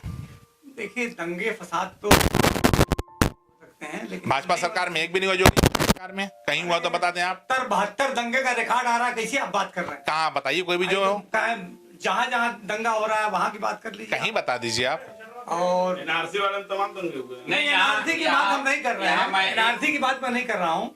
लेकिन दंगे तो सभी की सरकार में हो जाते हैं, दंगा नहीं होना चाहिए। नहीं, कुछ प्रायोजित होता है। इनकी सरकार में दंगा इसलिए नहीं हो रहा है, आप ये सवाल पूछ रहे हैं ना, यही तो दंगा कराते हैं, तो कैसे होगा ये सरकार में? नहीं, एक बात दंगा नहीं हो रहा है, चुप रहिए। एक मिनट आएगी, आप खुद ही से मत बोलिए ना, बात करने दीजिए। इसे जो दंगा कराने वाले लोग हैं वही सत्ता में है, इसलिए दंगा नहीं हो रहा है। तो आप जब सरकार में थे तब दंगा हुआ तो फिर नहीं, कम ऐसा नहीं है। अखिलेश की सरकार में सिवाय मुजफ्फरनगर के और कोई दंगा नहीं हुआ था। समाजवादी पे यही आरोप लगता है, गुंडे माफियाओं की पार्टी है और भाजपा यही कहती है गुंडा राज खत्म किया है। सबसे बड़ी उपलब्धि के तौर पर गिनाती है माफियाओं पर शिकंजा कसा है। देखिए, सबसे ज्यादा गुंडे तो भाजपा ही में है। प्रज्ञा ठाकुर आतंकवादी का जिसके ऊपर लेबल लगा हुआ है वो सांसद है। आपके धनंजय सिंह क्या चीज है, वो भाजपा के एमएलसी हैं। आपके ब्रजेश सिंह क्या है, जिनकी पत्नी एमएलसी है और वो खुद भी उसमें है। तो जब जो भाजपा में चला जाएगा वो माफिया नहीं रहेगा, आज जो सपा में आएगा वो माफिया हो जाएगा। तो ये जो भाजपा की दोहरी राजनीति है, अब तो गुंडे सबसे ज्यादा और माफिया अपराधी जितने वो सबसे ज्यादा भाजपा में ही है। और अब इसका पैमाना कुछ रहा और नहीं गया। कौन माफिया है? जिसको चाहे सरकार गुंडा बना दे, जिसको चाहे माफिया बना दे। यही आप देख रही है 5-6 बच्चे जो जेल में हैं एनएसए में, उनकी क्या गलती थी, क्यों उनको जेल में भेजा गया और 1 साल तक वो काट क्या है? अपराधी आप खुद घोषित कर दे रहे हैं। जो लोग वहां मौके पे मौजूद भी नहीं थे उनके ऊपर इतना बड़ा बड़ा आरोप लगा दिया, गुंडा एक्ट लगा दिया, गैंगस्टर लगा दिया। तो ये ट्रक तो कांड, सरकार ट्रक कांड, एक खास वर्ग चेयरमैन साहब ट्रक कांड, चेयरमैन चेयरमैन साहब ट्रक कांड की तरफ आप चलिए। उस दौर में भी तो बहुत बेगुनाह लोग फंसे, समाजवादी की सरकार है, मुंह में ट्रक कांड हुआ। नहीं, ट्रक कांड में समाजवादी पार्टी सरकार नहीं थी, बसपा की थी। इससे पहले वाला ट्रक कांड की हम बात कर रहे हैं, 2 ट्रक कांड हुआ है 2009 में। नहीं, जिसमें तो जान गई थी, आप 9 जान चली गई थी उस ट्रक हादसे में। उसमें कौन 9 जिम्मेदार जान था? जिम्मेदार कौन था? उसका जिम्मेदार तो ट्रक वाला था। उसका जिम्मेदार ट्रक वाला हो गया, बाकी के लेकिन जिम्मेदार वहाँ भाजपा के लोग हो घटनाएं हुई जाएंगे। थी, घटनाएं हुई थी उसमें, जैसे कोतवाली तक लोग गए, खाना जला, ये सब घटना तो हुई थी ना, रिएक्शन में घटना हुई थी। लेकिन उसके बावजूद भी समाजवादी पार्टी ने उसमें कोई कार्रवाई आपके नहीं ऊपर भी की तो और कोई जेल नहीं गया आज नहीं, तक। आपके ऊपर भी तो आरोप लगाया गया था जब आप चेयरमैन थे उस दौरान कि आपने कोतवाली के ऊपर हमला कर दिया गुंडों को लेके। कोतवाली ये पुलिस चौकी, पाठशाला चौकी आप तोड़ रहे हैं, दक्षिण टोला चौकी यूसुफपुरा ऐसा में। कोई आरोप नहीं लगा मेरे ऊपर। मुकदमा वहां का हुआ था, जिसे इस बार तो मुझको खुद डीएम साहब और कप्तान साहब ने फोन करके बुलाया जब यहाँ एनआरसी का आंदोलन हो रहा था, और मैं गया तो मुझे को मुलजिम बना दिए। देखिए, अरशद साहब का कहना ये सही है कि जो दंगाई हैं वो भाजपा में हैं, वो जब सत्ता से बाहर रहते हैं तो वो दंगा कराते हैं। लेकिन एक चीज मैं यहाँ कहना चाहूंगा कि मुजफ्फरनगर दंगे की जब आपने बात किया है, तो मुजफ्फरनगर दंगे के वक्त जो सैफई महोत्सव हो रहा था वो सोच को बताता है इनकी, कि एक तरफ जो गरीब टेंटों में बेचारे, उनके ऊपर छत नहीं थी, टेंट नहीं था उनके ऊपर, और ठंडक में किस तरीके से बेचारे परेशान थे। यहाँ से ट्रकों में भर भर के उनके वो सामान भेजा जा रहा था। मऊ जिले आप गए थे मुजफ्फरनगर भेजा जा रहा आप गए थे? था उस वक्त पूरी समाजवादी पार्टी आप गए थे? मैं गया था, मुझसे पूछिए ना। पूरी समाजवादी मैं मऊ की तरफ से रिलीज लेकर गया था। सुन लीजिए मेरी बात तो हॉलीवुड जो गया नहीं वो मुजफ्फरनगर में गिनती निकाल रहा है। हॉलीवुड मैं मुजफ्फरनगर आप बात रिलीज लेके गया था। आप तो गए नहीं। हॉलीवुड के हीरोइनों को बुला करके डांस कराया जाता था। पूरी समाजवादी पार्टी वहां पे जश्न मना रही थी 2 दिन तक। ये सोच को दर्शाता है। समाजवादी पार्टी की सरकार थी। समाजवादी पार्टी के साथी से हम भी करना चाहेंगे, बड़े वरिष्ठ हैं कि आप लोग कहते हैं कि काम बोलता है। 17 चुनाव में बिल्कुल बिल्कुल, ये अखिलेश यादव जी का नारा यही था। हमें पूछना चाहते हैं कि आपका काम बोला क्यों नहीं बोला? काम तो बोल ही रहा है, तो बोलता इस वक्त भी बोल रहा है और दिखाई देगा। देखिए, कोई जरूरी नहीं है कि जिसकी सत्ता हो उसी की दोबारा सरकार बन जाए। 64 साल में आज तक कोई दोबारा मुख्यमंत्री नहीं बना। इसको आप इस इतिहास को जानते हैं। इसको आप लोग पहले एक बात जान लीजिए कि आजादी के बाद से आज तक कोई भी मुख्यमंत्री दोबारा नहीं बना है। नहीं, इसको आप दोबारा बना है तो गैप के बाद बना है। नहीं, लगातार सत्ता में रहते हुए कोई आज तक बना नहीं है। मेरे सवाल करने का ये मतलब है कि आप एक्सेप्ट कर रहे हैं कि आपका काम नहीं बोला।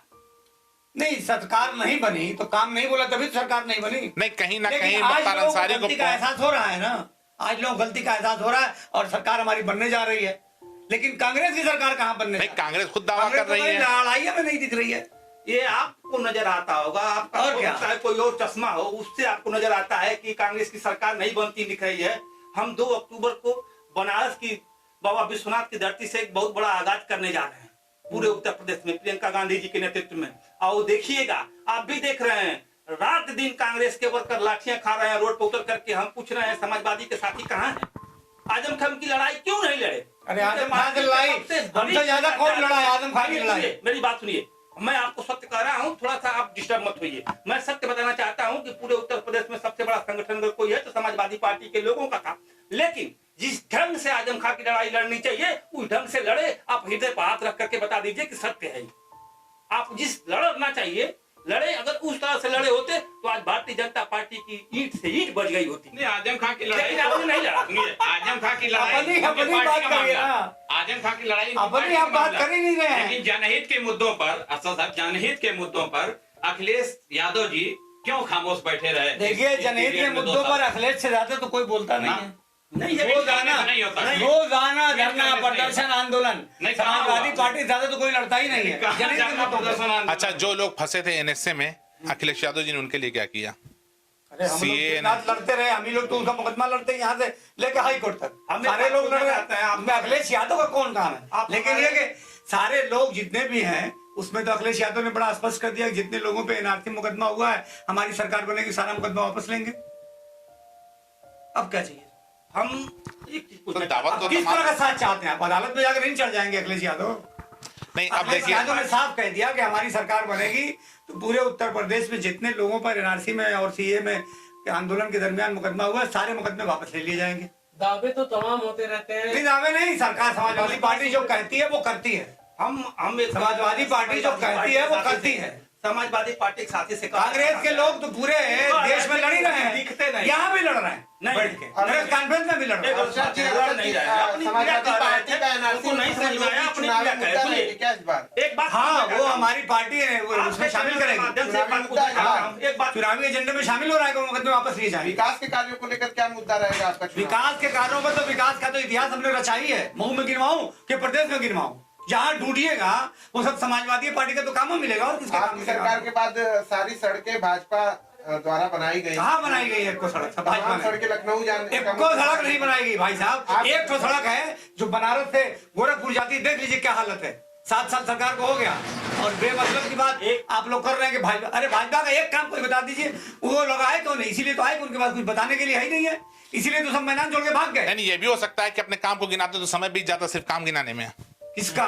भाजपा का। तो आके गिनाए क्यों नहीं? भाग क्यों गए? तो दोबारा फिर कैसे भाजपा के बहुमत से लोग आए जीत क्यों गए? नहीं यहाँ? नहीं, दोबारा फिर बहुमत से मोदी जी फिर कैसे आ गए कांग्रेस अरे से? बहुमत इतना से विनाश करने के मोदी बाद आ भी। गए, वो हिंदू मुस्लिम नफरत फैला के तो वो आ जाते हैं, वो उसकी बात अलग है। लेकिन अब सबका समय पूरा हो चुका है। अब पहले तो योगी अच्छा, अभी तक सिर्फ सरकार की ही बात हो रही है। अब आप लोगों का चुनावी मैनिफेस्टो मेन क्या है? सामने विधानसभा चुनाव है, किस मुद्दों पे आप लोग चुनाव लड़ेंगे? देखिए, क्या आप मैनिफेस्टो पहले नहीं बताया जाता। मैनिफेस्टो तो समय पर आ जाएगा, जो आपके सामने आएगा। हम लोग बसपा की तरह नहीं है कि कोई मैनिफेस्टो नहीं आता। हमारा तो विधिवत मैनिफेस्टो आता है और मैनिफेस्टो की तैयारी चल रही है। उसमें बुनकरों को कह दिया गया है कि जो फ्लैट रेट बीजेपी की सरकार ने खत्म किया है, समाजवादी पार्टी की सरकार बनेगी तो फिर फ्लैट रेट की बुनकरों की पुरानी व्यवस्था को बहाल कर दिया जाएगा। नहीं, यहाँ पे मैं थोड़ा सा रोकूंगा। अभी एक मिनट, एक सेकंड हमको बहुत पहले कर लेने दीजिए। अभी हमारे समाजवादी पार्टी के साथी ने कहा कि हम हर जगह लड़ते हुए दिख रहे हैं। हम पूछ रहे हैं कि लखीमपुर खीरी में एक द्वापर युग में महिला का चीरहरण हुआ था, और फिर इस कलयुग के अंदर एक महिला का चीरहरण हुआ, वो भी समाजवादी पार्टी की महिला थी, जिसको मतलब एक वो बनाया गया था अपने तरफ से, पार्टी से पदाधिकारी बना करके उसको चुनाव लड़ने के लिए टिकट दिया गया था प्रमुखी का। उसके समर्थक का चीरहरण हुआ। हम पूछना चाहते हैं कि अखिलेश यादव क्यों नहीं गए लखीमपुर खीरी? अच्छा, ये बताइए कि मथुरा में जो एक महिला को बिना उसके घर वालों की अनुमति के ही पुलिस वालों ने मिलकर जला दिया, तो समाजवादी पार्टी की सरकार थी। ये नहीं हम कहना चाहते, हम ये पूछना गजब चाहते हैं बात कर रहे हैं आप। अखिलेश यादव अरे, कह रहे हैं जाते हैं, लेकिन जाएंगे भाई। आप प्रियंका गांधी गई कहाँ? अब क्या जाएंगे? अब सुनिए, प्रियंका गांधी गई थी लखीमपुर खीरी। खलियार पड़ी हुई है। 1000 कार्यकर्ताओं के साथ लखीमपुर खलियार खीरी पड़ी में है। प्रियंका गांधी जी गई थी। आज मैं सुनिए, आज मैं समाजवादी साथी के साथ याद नहीं होगा कि जो लखीमपुर खीरी की जो महिला थी, इनकी प्रत्याशी थी, आज कांग्रेस ज्वाइन कर ली है। निश्चित प्रियंका गांधी जी की नेतृत्व। नहीं, कांग्रेस का दोनों ने कांग्रेस ज्वाइन कर लिया। कांग्रेस का भविष्य उज्जवल हो, हम तो दुआ करते हैं खुद। कांग्रेस कुछ जिए मरी चली जा रही है और सब भाजपा बढ़ती चली जा रही है। कांग्रेस कुछ मजबूत हो तो भाजपा कुछ डाउन हो। थोड़ा कुछ मजबूत करिए कांग्रेस को। आप लोग आपस में लड़ते हैं खाली। आप बड़े नेता प्रदेश में लड़ते हैं और आप लोग छोटे नेता यहाँ बैठ के लड़ रहे हैं। तो पहले आपस में लड़ना बंद करिए। एक चीज मैं आपसे जानना जिला चाहूंगा। पंचायत अभी कह रहे थे कि हम कांग्रेस के लोग आपस में लड़ते हैं। जिला पंचायत चेयरमैनी के चुनाव में आप बता दें, आप लोगों ने क्या किया? इनका प्रत्याशी ही भाग गया। तो ठीक है, प्रत्याशी ही भाग गया। जो पार्टी अपने प्रत्याशी को संजो कर नहीं रख सकती है, वो चुनाव कैसे लड़ेगी? आप तो प्रत्याशी नहीं दे पाए। हम प्रत्याशी, हम जब सुपुआ चलनियों हंसे जब मैं 72 जो चुनाव लड़ ही नहीं सकते, जिसमें एक आदमी आपका कोई प्रत्याशी जीता ही नहीं सदस्य के लिए, उस चुनाव में आप समाजवादी पार्टी में उंगली उठा रहे हैं। यार गजब कर रहे हैं आप। तो साहब, एक चीज मैं आपसे जानना चाहता हूँ। अभी जो बुनकरों की फ्लैट रेट बिजली का मामला आपने रखा है, तो मुझको ये जानकारी है कि मुलायम सिंह सरकार जब तक थी तब तक तो ये फ्लैट रेट मुलायम सिंह ने लागू रखा था, लेकिन अखिलेश जी की जब सरकार आई है उसी वक्त इसको बंद किया गया। हाँ, ये जी, अभी 19 सितंबर को नया शासनादेश नहीं। बीजेपी की सरकार ने जारी किया। मैंने अखिलेश जी की सरकार में इसको बंद किया क्यों गया। जानकारी वाली बात करें? मैं बैठा हूँ, एक जिम्मेदार आदमी हूँ। जी, इसीलिए मैंने आपसे सवाल किया। 19 सितंबर 2000। आम आदमी बढ़िया काम कर रही है भाई। तो मतलब आम आदमी की सरकार यहाँ बननी चाहिए? बिल्कुल नहीं, बननी समाजवादी चाहिए। पार्टी की बननी चाहिए। यहाँ क्यों बननी चाहिए? दिल्ली की बात कर रहा हूँ। नहीं, वहाँ है तो अच्छा काम तो यहाँ पे भी करेगी। तो आए करे, कहाँ स्वागत है। हमारे तो आप भी साथ रहेंगे? हमारे नहीं, हम तो जिस पार्टी के उसी के साथ रहे आप पार्टी के साथ रहेंगे या विकास के साथ रहेंगे? हमारे पार्टी देखिए हमारी उससे ज्यादा कोई विकास करने वाला है ही नहीं। हमारे चीफ मिनिस्टर जैसे यहाँ महिला हॉस्पिटल 100 बेड का बना है हमारी समाजवादी पार्टी की सरकार, लेकिन वो तो अधूरा था। लेकिन नहीं जो मुकम्मल दिया था उन्होंने, फिर सरकार बदली, योगी जी आ गए, उसको जिस तरीके से चलना चाहिए बहुत शानदार बना हुआ है। उसको कभी नहीं बना तो बहुत अच्छा, लेकिन चालू तो अभी हुआ है भाजपा के दौर में पीछे से गेट हुआ है। अरे मऊ सवाल ये कि अभी भी उसमें जो सुविधाएं होनी चाहिए नहीं है। दिया है कल्पनाथ राय जी मऊ जनपद में जिला बनाने में उनका पूरा हाथ अब देखिए कल्पनाथ राय जी जो कहे हुए तमाम नहीं, अब हम थोड़ा सा अब हम एक बार चलना चाहेंगे विनोद पांडे साहब की तरफ। बातें हो गई। नहीं, अब एक बार हम थोड़ा विनोद पांडे साहब की तरफ चलना चाहेंगे थोड़ा सा। कहना चाह रहा था कि अभी हमारे चीफ मिनिस्टर मनीष सिसोदिया जी ने जो संकल्प रखा है, जो वादा किया है, एक मुद्दा बिजली को लेकर के, जिसमें 4 चीजें हैं कि हर परिवार को 300 यूनिट बिजली फ्री, और जितने आज तक बकाया बिल हैं, लगभग 3 लाख लोगों के बकाया बिल हैं, करोड़ों की, उसमें वो सारे बिल उन्होंने कहा कि वो माफ कर दिए जाएंगे, 0 हो जाएंगे, और 24 घंटे बिजली देने की व्यवस्था हम उत्तर प्रदेश वासियों को लिए करेंगे। और सबसे बड़ी बात कि किसानों को पूरी बिजली हम मुफ्त में देंगे। अभी हमारे पत्रकार साथी ने आपसे एक सवाल किया था, यहाँ जितने भी दल के लोग बैठे हुए हैं सब अपने दल की सरकार बनाने का दावा कर रहे हैं, आपने नहीं किया। आपके उत्तर प्रदेश प्रभारी संजय सिंह ने एक राष्ट्रीय चैनल का पोल राष्ट्रीय चैनल द्वारा क्रिएट किया गया यूट्यूब पर, उस पर ये लिखा था आम आदमी पार्टी उत्तर प्रदेश में विपक्ष का खेल बिगाड़ेगी क्या, तो उसमें 70% लोगों ने सहमति जताई, और इसको पोस्ट करते हुए आपके प्रदेश प्रभारी ने, उत्तर प्रदेश प्रभारी ने कहा आम आदमी पार्टी उत्तर प्रदेश में खेल बिगाड़ेगी। तो क्या सिर्फ खेल बिगाड़ने के लिए आए हैं या सरकार नहीं, खेल कोई नहीं बिगाड़ता। हम तो जनता के मुद्दों, शुरू से मैंने कहा कि जनता के मुद्दों को लेकर के, आम आदमी के मुद्दों को लेकर के हम आए हैं, और आम आदमी की जरूरतों को पूरा करने के लिए हमने जिस तरीके से दिल्ली में एक मॉड्यूल प्रस्तुत किया है, उसी तरीके से उत्तर प्रदेश के अंदर भी हम करेंगे। अब जनता के हाथ में, जनता सरकार बनाती है, पार्टी कोई सरकार नहीं बनाती। जनता को अगर ये लगेगा कि नहीं ये मॉड्यूल अच्छा है, अगर जनता को लगेगा कि हमको बिजली की जरूरत है, जनता को लगेगा कि हमारे बच्चों की शिक्षा अच्छी होनी चाहिए, जनता को लगेगा कि नहीं हमारे परिवार के स्वास्थ्य का बढ़िया देख रेख हो रही है, जनता को लगेगा कि हमारे बेरोजगार नौजवान जो घूम रहे हैं उनको रोजगार दिया जा रहा है, तो वो जाहिर सी बात है कि आम आदमी पार्टी को एक्सेप्ट करेंगे, आम आदमी पार्टी की सरकार बनेगी। तो उत्तर प्रदेश में आप अकेले चुनाव लड़ने वाले हैं या गठबंधन? हाँ, अभी तो हमारा कोई गठबंधन नहीं है, अभी पूरे 403 सीटों पे आम आदमी पार्टी अपने प्रत्याशी उतारने जा रही है। बार के अध्यक्ष भी हमारे बीच मौजूद हैं, उनसे एक सवाल करना चाहूंगा। भाजपा का आपने विरोध किया, फिरका परस्त बताकर और सांप्रदायिक ताकतों का विरोध करते हैं ये कहा। एआईएम से गठबंधन की बात बार बार कर रहे हैं, सपा के राष्ट्रीय अध्यक्ष सदस्य हैं सपा के, क्या कहेंगे? बार बार कहा उन्होंने कैमरे के सामने कि अगर वो चाहेंगे तो बिल्कुल स्वागत है उनका। और कौन कह रहा है? सपा आपके राष्ट्रीय अध्यक्ष, आपके सारे नेता कह रहे, बड़े बड़े नेतृत्व ना आईएम से अलायंस की बात समाजवादी पार्टी ने कभी नहीं। मतलब आप इसको स्वीकार नहीं करते हैं? नहीं, ये तो राष्ट्रीय हमारा नेतृत्व तय करेगा। तो मतलब वो जो तय करेंगे आप उसके साथ हैं? वो तो जो हमारी पार्टी जो तय करेगी उसके साथ है। लेकिन आपके नजरिए से क्या है? क्या एमआईएम को आप किस नजरिए से देखते हैं? बीजेपी की बी टीम या एमआईएम वाकई में सिर्फ मुसलमानों के लिए लड़ रही है? देखिए, एमआईएम का भी वजूद तो यहाँ है नहीं, एमआईएम का यहाँ कोई वजूद नहीं है। वजूद तो किसी समय नहीं, वजूद तो किसी समय में समाजवादी का भी नहीं था। नहीं, मेरी बात सुनिए आप, मैं किसी को बीजेपी की बी टीम क्यों कहूँ? सबका ये अधिकार है कि वो चाहे तो इस लोकतंत्र में नहीं, मतलब कहने का ये नहीं, मतलब कहने का ये कि आपके दिल में उनके लिए एक नरम गोशा है, कहीं ना कहीं जगह आप उनको दे रहे हैं। फैक्ट है, मैं बता रहा हूँ कि हर शख्स को आजादी है इस जमहूरी निजाम के तहत कि वो अपने लोकतंत्र के हिसाब से आके सत्ता में भागीदारी के लिए प्रयास कर सकता है।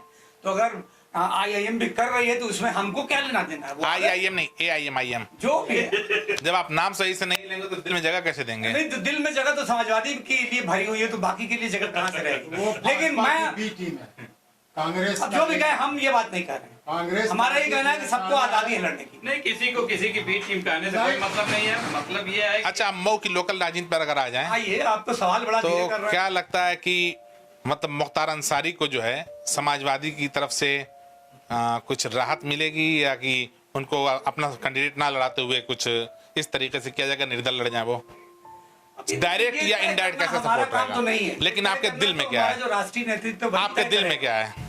नहीं, हमारे दिल में क्या है, मैं ये क्यों आपको बताऊं? क्योंकि नहीं, इससे आप आज दिल की बात ही बताने के लिए तो बैठे हैं यहाँ पर। नहीं, परिवार कुछ तो चीजें विदाई कर ही चुका। नहीं, कुछ चीजें सेक्रेसी की होती है ना, तो उस समय पे जब पार्टी का ऐलान आएगा तब मेरे दिल की बात आप मुझसे पूछिएगा। आप यहाँ के स्थानीय नेता हैं, जमीनी स्तर पर क्या देख रहे हैं? आपकी पार्टी को क्या, आप एक विधायक के तौर पर, एक विधायक के तौर पर क्या मतलब? विधायक के तौर पर आप क्या देख रहे हैं? इस बार अगर समाजवादी पार्टी मुख्तार अंसारी को टिकट न देती है तो क्या नुकसान होगा, या टिकट देती है तो क्या फायदा होगा? देखिए, समाजवादी पार्टी मुख्तार अंसारी को टिकट देती है या नहीं देती है, ये तय करना मेरा काम नहीं है। नहीं, हमारा- ये सवाल नहीं है। ये काम हमारे राष्ट्रीय नेतृत्व का है। अब पार्टी क्या तय करती है, ये समय आने पर इसको बताया अब जाएगा। एक बार थोड़ा सा हम चलते हैं बार अध्यक्ष जी की तरफ, विनोद पांडे साहब की तरफ। आप तो लगातार कोर्ट में देख ही रहे, कई तरह के केस आते रहते हैं, सपा बसपा भाजपा सभी आपने देखा होगा, सभी दौर। किस दौर में सबसे ज्यादा क्राइम केस आ रहे हैं आपके पास, क्रिमिनल केस? नहीं, भाजपा सरकार को सबसे ज्यादा है। अब पीड़ित कौन है? पीड़ित एक विशेष वर्ग को पीड़ा पहुंचाई जा रही है, विशेष पर से तात्पर्य क्या है? जो उनके राजनीति का अपना तरीका है, हिंदू मुसलमान। मुस्लिम वर्ग।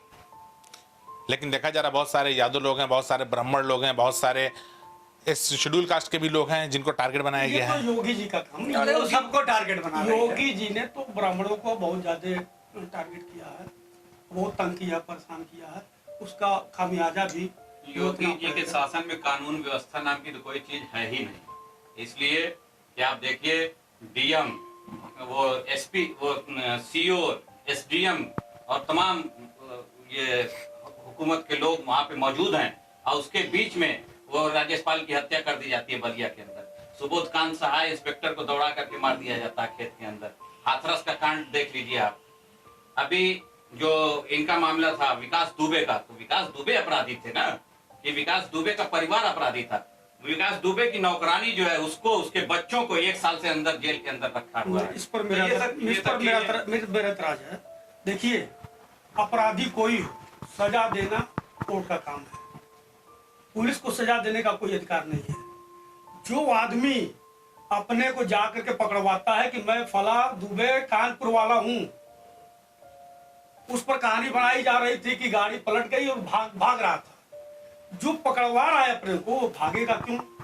दूसरी बात, जब महात्मा गांधी के हत्यारे का ट्रायल हो सकता है, इंदिरा जी के हत्यारोपी का ट्रायल हो सकता है, राजीव गांधी के हत्यारोपी का ट्रायल हो सकता है, कसाब जो संसद में गोली चला रहा था उसका ट्रायल हो सकता है, तो फिर विकास दुबे का क्यों नहीं? बिल्कुल। मेरा एतराज इस पर, ये जो पुलिस कर रही है, पुलिस को गुंडाई करने की एकदम छूट मिली हुई सरकार में, और ऐसे लोगों को मार दिया गया जिनका कोई आपराधिक इतिहास नहीं था। ये सामने आना चाहिए था कि क्यों मारे जा रहे हैं। मतलब कहा जाए कि ये फर्जी इनकाउंटर हो रहा है इससे। मेरा एकदम टोटल आरोप है कि इन्होंने, अगर ऐसा करना है तो कोर्ट को बंद कर देना चाहिए, जजों को हटा देना चाहिए और वकालत सब बंद कर देनी चाहिए। पुलिस जिसको चाहे मार दे, जिसको चाहे अपराधी बता दे, जिसको चाहे गंगा नहवा करके बता दे बहुत साधु संत महात्मा है। अच्छा, एक बात कहता है कि हमारी जान को खतरा है, अब एक बात और थोड़ा सा, उसको भी मरवा दिया जाता है। अब एक बात थोड़ा सा मऊ शहर की तरफ चला जा रहा है। बार काउंसिलिंग के अध्यक्ष जी के इस तर्क से हम भी सहमत हैं, एकदम 100% सहमत हैं। यही हमारे बगल के लिजाली भरौली का एक रहने वाला था, हो सकता है वो क्रिमिनल रहा हो, लेकिन जिस समय उसकी हत्या की गई हनुमान पांडे की, वो अपने माँ का इलाज करा रहा था। सीसीटीवी फुटेज नष्ट किया गया, सब कुछ नष्ट किया गया, उसको उठा करके लेके मारा गया। यह एकदम बिल्कुल गलत है। इस योगी जी की सरकार में आप, हम, चाहे कोई भी सुरक्षित नहीं है। बस ठोक दो की भाषा जानते हैं, इससे अधिक उनको कुछ आता नहीं, दो है, कहते हैं रोक दो या ठोक दो। हाँ बिल्कुल, वही ठोक देने की भाषा है। रोक दो या ठोक दो वाली बात है। तो अगर उनका अपराध नहीं रुकेगा, रोकने का काम नहीं करते, अगर रोकने का काम करते तो दुबे जो ले आए गए थे वो बच जाते। रोकने तो आखिर जब लोग असुरक्षित इतना महसूस कर रहे हैं अपने आप को, लेकिन बार बार उनकी सरकार क्यों बन रही है? अब रोकने नहीं, जनता अपने आप को ठगी हुई और असुरक्षित महसूस कर रही बीजेपी से, लेकिन फिर भी बीजेपी की सरकार बन रही है। उसी का खामियाजा तो जनता कहाँ बनने वाली सरकार नहीं बनेगी, ये तो आप कह रहे हैं ना। तमाम टीवी चैनल बोल रहे हैं और भी सरकार बना रहे हैं, टीवी चैनल गुलाम। आप सरकार बना रहे हैं, लेकिन आपको खुली डिबेट करने का अवसर नहीं मिल रहा है इस सरकार में। आपके डिबेट जहाँ जहाँ आपने कार्यक्रम रखा 2 से 3 जगह, अभी सबसे पहले आपने अपनी पीड़ा रखी सबके सामने, जहां जहां आपने कार्यक्रम रखा वहां प्रशासन के लोग पहुंच गए। आपको अपनी बात जब नहीं कहने दे रहे हैं तो आम आदमी अपनी बात क्या कर सकता है, आप बताइए। ये इनके सत्ता वाले जो सत्ता पार्टी है, ये अपना कार्यक्रम जैसे चाहे करे, खुले मन से करे। हजारों की भीड़ इकट्ठा करे, लाखों की भीड़ इकट्ठा करे, कोई रोक नहीं है। लेकिन जब कोई विपक्षी दल, दूसरी पार्टियां अगर कोई कार्यक्रम करना चाहती हैं तो उस पर अनुमति नहीं। धारा 144 लागू है, आप कुछ नहीं कर सकते। आप मुंह पे मास्क लगाइए और 2 गज की दूरी बनाते नहीं चेयरमैन साहब, एक बात और जी।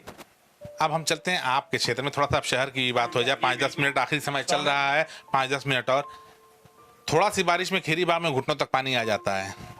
क्षेत्र आपका है, आपकी पत्नी वहाँ की वार्ड मेंबर हैं और आप कई बार इख्तियार में रह चुके हैं। अब बारिश भी हमेशा होती थी, आपने क्या किया ड्रेनेज के लिए वहाँ नहीं, पर? ड्रेनेज के लिए नाला तो हमने सब बना दिया, तमसा नदी तक खीरीबाग से लेके। लेकिन इस बार इन्होंने किया क्या कि नाले की बरसात से पहले सफाई हो जानी चाहिए, तो नालों की सफाई इन्होंने कराई नहीं चेयरमैन साहब ने, और हम लोग बार बार कहते रहे। उसी का नतीजा वो लोगों के घरों में पानी चला गया। नहीं, आपके भी तो इख्तियार में पानी घुसा है। हमारे इख्तियार में कभी नहीं घुसा, वीडियोस का हमारे पास है, कोई सवाल ही नहीं है, लूम में एकदम ऊपर तक, इस तरह बीम की तक है। गफलत और लापरवाही जब तक मैं चेयरमैन ना हूं या मेरी वाइफ चेयरमैन रही, कभी होती ही नहीं कि नाले ना सफाई कराए जाए। जिनका नुकसान हुआ उसकी क्षतिपूर्ति कौन करेगा? अब नगर पालिका की गफलत है तो नगर पालिका करे, इसके लिए आवाज उठाएंगे आप? बिल्कुल उठाएंगे। यानी आज लेकिन नगर पालिका के चेयरमैन साहब भी तो एकदम सुस्त आदमी है तो। नहीं, उनके सर जिम्मेदारियां ज्यादा हैं। आपका 2 कार्यकाल रहा है, 2 कार्यकाल रहा, लेकिन आज तक मऊ के अंदर रिक्शा और ऑटो के लिए स्टैंड की व्यवस्था नहीं हो सकी। 2 कार्यकाल आपका रहा है। एक बात और मैं कहना चाहूंगा, डॉक्टर एसएन प्रसाद, प्रसिद्ध डॉक्टर यहाँ के मऊ के हैं, उनका जो है हाउस टैक्स 59 रुपया आता था, और वहीं एक ठेले वाले से 10 रुपया डेली लिया जाता है तहबाजारी। अब सोचिए कि ठेले वाला साल भर में 3600 रुपया दे रहा है, और डॉक्टर जो है जो लाखों की कमाई कर रहा है उससे 59 रुपया लिया था। ये जो भेद है ना, मतभेद है, यही खत्म करने के लिए आम आदमी पार्टी आ रही है। देखिए, एक चीज आपने गली मोहल्ले की बात की है, लेकिन गांव गांव की बात नहीं की। आपको गांव गांव पर भी बात पूछनी चाहिए थी। आज गांव में किसानों के धान डूब गए, क्या यह सरकार उनको मुआवजा देगी? उनकी खड़ी फसल पूरी तरह से जलमग्न हो गई है, पूरी तरह से बर्बाद हो चुकी है। उन किसानों को मुआवजा देने की बात होनी चाहिए यहाँ, निश्चित रूप से बिल्कुल होना चाहिए। और किसानों के लिए एक आखिरी सवाल अभी हमने बचा के रखा हुआ है। वो जब एकदम आखिरी टाइम बचेगा 5 मिनट, तो बस वही उसी टाइम पीक टाइम का था, लेकिन आपने कह दिया है तो हम इस सवाल के साथ ही कार्यक्रम भी खत्म करना चाहेंगे। सवाल हमारा ये है कि लगभग 7-8 महीने से किसानों का इतना बड़ा आंदोलन चल रहा है, तमाम राजनीतिक दल के यहाँ लोग बैठे हो, कोई एक बता दे जिसने उनकी मदद किया हो या उनके सहयोग के लिए कोई आगे आया हो। किसान अपनी लड़ाई अकेले लड़ रहे हैं और हर आदमी कहता है हम किसान के साथ हैं, हम किसान की लड़ाई लड़ेंगे। कोई एक दल बता दे। सबसे पहले आपको बताना चाहता हूँ स्पष्टीकरण के रूप में, देखिए, कोई भी जो विपक्ष में बैठी कोई भी पार्टी न हो जो उस आंदोलन को आगे बढ़ाने का काम न किया। सबसे पहले आप अपने दिमाग में से ये चीज फतूर निकाल दीजिए। सारे विपक्ष के लोगों ने इस आंदोलन को आगे बढ़ाने के लिए, चाहे जिला स्तर पर, ग्राम पंचायत स्तर पर, तहसील स्तर पर, चाहे जिला स्तर पर, चाहे प्रदेश स्तर पर, हमेशा कार्यक्रम कर करके जिला प्रशासन या राज्यपाल महोदय को डीएम के माध्यम से ज्ञापन देना, धरना प्रदर्शन करना, बहुत बार लाठियां चली इसी के लिए। कई बार गिरफ्तार किया गया। तो हमारे कांग्रेस के कम से कम 250 लोगों पर इस पर किसान आंदोलन के तहत मुकदमा दर्ज किया गया है, कई धाराओं में। इसको मान रिकॉर्ड आपको दे सकता हूँ। और आपकी समाजवादी पार्टी, इनसे पूछिए, सत्य बात है, आप जानकारी में ये चीज। समाजवादी पार्टी ने क्या किया? समाजवादी पार्टी ने क्या नहीं किया है? क्या किया ये बताएं आप। अरे सब कुछ किया किसानों के लिए। किसानों का जो करने का रेट था वो बढ़ाया। जो किसान इस समय लड़ रहे हैं, जो बॉर्डर पे बैठे हुए हैं गाजीपुर, उनकी बात हो रही है। तो उनके साथ तो है हमारे तो नेता बाकायदा वहाँ गाजीपुर बॉर्डर पे गए, उन लोगों के साथ जाके बात किया। कहाँ अलग है? नहीं, बात तो करने के लिए कोई भी बात तो कोई कर सकता है। उनका बयान आप देखिए, रोज किसानों के फेवर में उनका बयान रहता है। लेकिन जो लड़ रहे हैं उनकी बात हम कर रहे हैं। पार्टी की नीति बड़ी स्पष्ट है कि जो तीनों कानून है वो गलत है, उसे सरकार को वापस लेना चाहिए। किसानों के आंदोलन के साथ पूरी पार्टी खड़ी है। पार्टी खड़ी कुछ करेगी भी, सिर्फ खड़ी है जगह जगह जहाँ जिस दिन ये काला कानून बिल पास हो रहा था सदन के अंदर, क्योंकि हमारी मुख्तसर तादाद है, वहाँ पे 3 सांसद हमारे हैं, उस दिन हमारे राज्यसभा सांसद संजय सिंह माइक को तोड़ा उन्होंने और उसकी बेंच पे चढ़ गए, डेस्क जो है उस पे, और चढ़ करके नारा लगाया। मार्शलों ने उनको उठा करके सदन से बाहर निकाल करके फेंका और उनको जो है वो निलंबित किया गया। पूरी रात वो उसी उसके परिसर में उन्होंने धरना दिया और सुबह में फिर आकर के वही स्पीकर जो है माफी उनसे मांगता है, कहता कि नहीं ये गलत हुआ है। और उस दिन से लड़ाई आज तक हमारी पार्टी लड़ रही है। हर मुद्दे पे किसान के साथ हमारी पार्टी खड़ी है। आपको मालूम होगा कि दिल्ली के अंदर स्वामीनाथन रिपोर्ट को हमारी पार्टी ने लागू किया है कि जैसे अभी राजमंगल जी ने कहा कि फसलों के नुकसान पे कोई दल कुछ नहीं कर रहा या सरकार कुछ नहीं कर रही है। हमारे यहाँ दिल्ली के अंदर आम आदमी पार्टी की जो सरकार है वो 50,000 रुपया फसल के नुकसान पे पर एकड़ मुआवजा देती है। और स्वामीनाथन रिपोर्ट के अनुसार सबसे ज्यादा एमएसपी दिल्ली के अंदर किसानों को मिल रही है, चाहे वो रबी की फसल हो चाहे खरीफ की फसल हो। समय 1 घंटा 15 मिनट का हो चुका है। काफी लंबी डिबेट चल चुकी है। चूंकि सत्ताधारी पार्टी के लोग यहाँ मौके पे मौजूद नहीं हैं, तो जो सरकार संभावित है, जिनके दावेदार आने वाले, मतलब जिन्होंने सरकार बनाने का दावा किया है, उन पार्टी के उन दल के लोग यहाँ मौजूद थे। और राजमंगल साहब अभी कुछ कहना चाह रहे हैं, कुछ इनकी बात छूट गई है। 1 मिनट थोड़ा सा इनकी बात। हम एक चीज बनाना चाहते हैं कि हमारे विधानसभा का एक उद्योग धंधा घोसी शुगर मिल अभी भी जीवित चल रही है, दयनीय स्थिति में चल रही है। यहाँ के जनप्रतिनिधि जो भारतीय जनता पार्टी के जनप्रतिनिधि हैं, वहाँ का विधायक भी संयोग से बीजेपी का ही गया है, लेकिन एक बार भी उन्होंने कभी जा करके उसके अंदर देखने का काम नहीं किया। आज वहाँ का कर्मचारी इतना पानी घुटने भर, कल आप जाइए और उसका निरीक्षण करिए, देखिए घुटने भर पानी हेल करके 100 कर्मचारी पर डे जाते हैं चीनी मिल में वर्क काम करने के लिए। लेकिन ये भारतीय जनता पार्टी के लोगों से मैं वहीं पर बात किया और बसपा के सांसद प्रतिनिधि महोदय से बात किया कि आप चीनी मिल को क्यों नहीं मानते हैं, घोसी लोकसभा का हिस्सा नहीं है। अब विजय राजभर से हमने पूछा कि घोसी विधानसभा का हिस्सा नहीं है, आज एक जीवित है एक उद्योग धंधा हमारे जनपद में, तो उसको बचाने की मुहिम होनी चाहिए निश्चित रूप से। और हम सारे लोग मिलकर के उसको बचाने के लिए रोड पर उतरने का काम करने जा रहे हैं बहुत ही जल्द, अगर ये लोग नहीं सूझे तो। अभी आपने देखा कि राजमंगल यादव जी ने एक बड़े ही अहम मुद्दे पे बात किया है किसानों के लिए, और शुगर मिल की हाल बता चुके हैं कितनी दयनीय स्थिति है।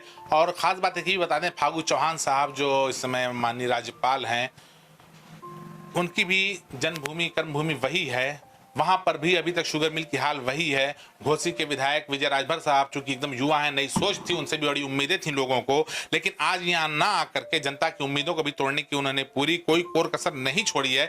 अब हमको तो ऐसा प्रतीत हो रहा है कि आज की इस डिबेट से शासन प्रशासन में और जहां जहां ये वीडियो वायरल होगा जाएगा, लोग समझ सकते हैं कि जो आदमी जनता को फेस नहीं कर सकता है, दूसरे दल को फेस नहीं कर पाएगा, और उनके पिछले कार्यकाल में क्या कारगुजारियां थी, उनको दोबारा लाने से क्या उसका लाभ और क्या नुकसान होगा। इस छोटी सी डिबेट बहस के साथ आज के कार्यक्रम को बड़ी हंसी खुशी के साथ ही खत्म किया जा रहा है। और हमारे साथ टीम में काम करने वालों में तरड़ू परवाह से, थोड़ा कैमरा आप घुमाते हैं सबकी तरफ, तरड़ू परवाह से अमन चौहान साहब हैं, PLL न्यूज से शादाब काजमी साहब हैं, और नेशन 9 से नौरतन शर्मा जी हैं, और मैं आपका भाई फहद काजमी। और आप सभी का बहुत बहुत धन्यवाद आज की डिबेट में आने के लिए। बहुत बहुत शुक्रिया।